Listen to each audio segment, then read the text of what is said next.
अधिकारियों को मैंने पहले भी सचेत किया था और इस बात को वो लाइट न लें। मैं ये फिर आज कह रहा हूँ, हमने अधिकारियों को ये स्पष्ट रूप से जब से जिम्मेवारी मिली है कि अपने व्यवहार में वो जरूर तब्दीली करें।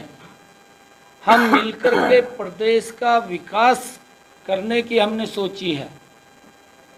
कोई भी व्यक्ति अगर उस विकास के अंदर बाधा बनने की कोशिश करेगा तो उसके खिलाफ उसी अनुसार कार्रवाई हो जाएगी। देखिए, ये जानकारी हम सभी से एकत्र कर रहे हैं।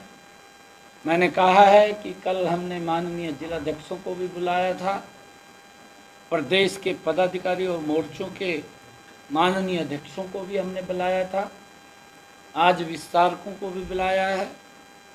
देखिए, हम जानकारी इकट्ठी कर रहे हैं और जानकारी हमारे पास जहाँ जहाँ से भी वो आएगी और जैसा भी जिसने जो कार्य किया है वो केंद्रीय नेतृत्व के सामने सारी की सारी रिपोर्ट बना करके वो रख दी जाएगी। केंद्रीय नेतृत्व जैसा भी निर्णय उसके ऊपर लेगा वो निर्णय सर्वमान्य होगा। जो अधिकारियों ने जहाँ कहीं गड़बड़े की हैं और जो रिपोर्ट आई है हमारे पास, कई स्थानों के ऊपर जिस प्रकार से वहाँ वातावरण खराब करने की बूथों के ऊपर काम किया गया और कई स्थानों के ऊपर ये भी कार्यकर्ताओं ने हमें बताया कि यहाँ पर बोगस वोट डालने की कोशिश की गई, कोशिश कई जगह डली भी है, उनकी भी हम जानकारियाँ ले रहे हैं। जिस भी बूथ के ऊपर इस प्रकार की घटना हुई है वहाँ पर जो भी चुनाव अधिकारी होगा या जो वहाँ पर उस चुनाव को मैनेज करने वाला व्यक्ति है, चाहे वो पुलिस प्रशासन का अधिकारी है, कोई भी व्यक्ति है, जैसे भी रिपोर्ट आएगी उसी प्रकार से कार्रवाई। भूपेंद्र सिंह हुड्डा ने कहा सरकार आपकी, अधिकारी आपकी बोगस पोलिंग का क्यों ठीकरा फोड़ रहे हैं, सब कुछ आपके हाथ में था फिर भी कैसे हो गया? ये भूपेंद्र सिंह हुड्डा को मालूम है। जिस प्रकार से वो बौखला करके भूपेंद्र सिंह हुड्डा ने इस प्रकार का कदम उठाया, उसको मालूम था कि बेटे को किस तरीके से जिताया जाए, पर बेटा जीत नहीं रहा।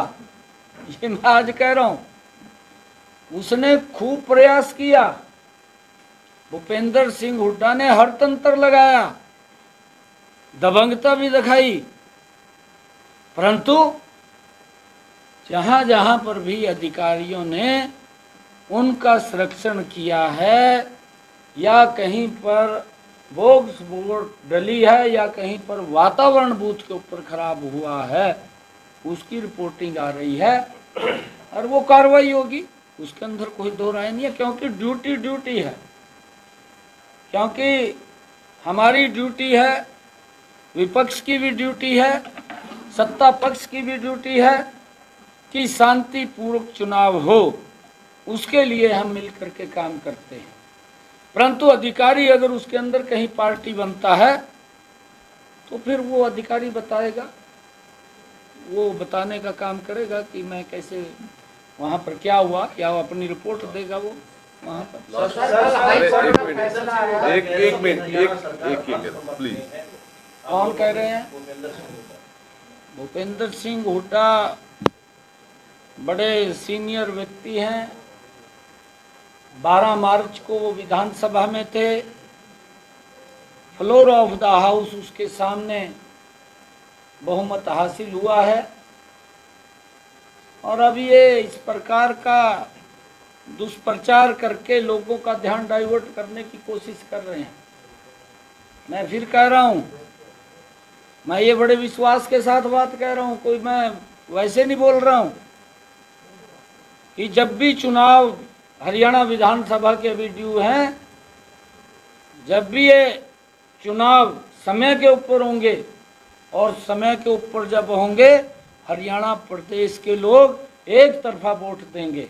ये मैं आज कह रहा हूँ, एक तरफा वोट देंगे। 3 निर्दलीय विधायक गए, क्या सरकार को इस बारे जानकारी नहीं थी? 3 निर्दलीय विधायक कांग्रेस के पारे में गए, तो क्या सरकार के पास जानकारी नहीं थी? नहीं, देखिए, जानकारी ऐसा नहीं है। जानकारियाँ सभी रहती हैं। हमने कहा था पीछे कि कांग्रेस है चुनाव के समय में कुछ लोगों की इच्छा पूरी करती है, और जब इच्छाएं पूरी करती है तो ये कांग्रेस में ही होता है। ये कुछ लोगों की इच्छाएं पूरी करती है, आम जनता का तो शोषण करते हैं। कुछ लोगों की इच्छाएं पूरी करने में लगते हैं, परंतु हमारे मित्र हैं रणधीर गोलन जी और धर्मपाल गोंदर जी भी, और सांगवान साग भी हमारे मित्र हैं, मिले थे और मैं मिलूंगा भी दोबारा फिर उनको। और ठीक है, कोई ऐसी बात नहीं, 4 महीने